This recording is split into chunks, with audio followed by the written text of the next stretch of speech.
আরে তোরা আমার আব্বুর সাথে এমন করছিস কেন? যা তোরা এখান থেকে সর। এই তো আমি আব্বুর মুখটা পরিষ্কার করে দেই। আরে সুমাইয়া এখানে বসে আছিস কেন? এই যে মামা আব্বু এখানে ঘুমাচ্ছে তাই আমি এখানে বসে আছি। চল তুই আমার সাথে বাসায় চল। না মামা আমি আব্বুকে নিয়েই বাসায় যাবো। হ্যাঁ হ্যাঁ হ্যাঁ, সুমাইয়ার আব্বুর কি অবস্থা? আইডিয়া, তুই হেসেছিস না? দাঁড়া তোকে মজা দেখাচ্ছি। আরে বন্ধু এটা কি করলি? আমাকে সাথে নিয়ে যা। আরে বন্ধু দাঁড়া। টমি আমার সাথে চল, আমরা লেচু বাগানে গিয়ে অনেকগুলো লেচু আনবো। আরে এখানে তো সবগুলো লেচুই পেকে গেছে। এখন আমি সবগুলো পেরে আমার ঝুড়িটা ভরে নেই। এই তো আমার ঝুড়ি ভরে গেছে, এখন আমি একটা খেয়ে নেই। আরে এটা তো অনেক মজা লাগে। যাই এখন আমি আমার মুখটা ধুয়ে নেই। টমি চল এখন আমরা বাসার দিকে যাই। মামা কি করো? এই দেখো তোমার জন্য কতগুলো লেচু এনেছি।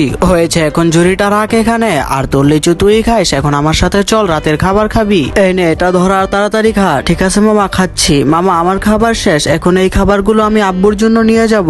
আচ্ছা ঠিক আছে নিয়ে যাইস। ঠিক আছে মামা আমি এখন যাই। তুমি সবাইকে ভিডিওটিতে লাইক করে চ্যানেলটি সাবস্ক্রাইব করতে বলো। আর সবাইকে বলে দাও কমেন্টে তাদের সুন্দর নামটা লিখতে।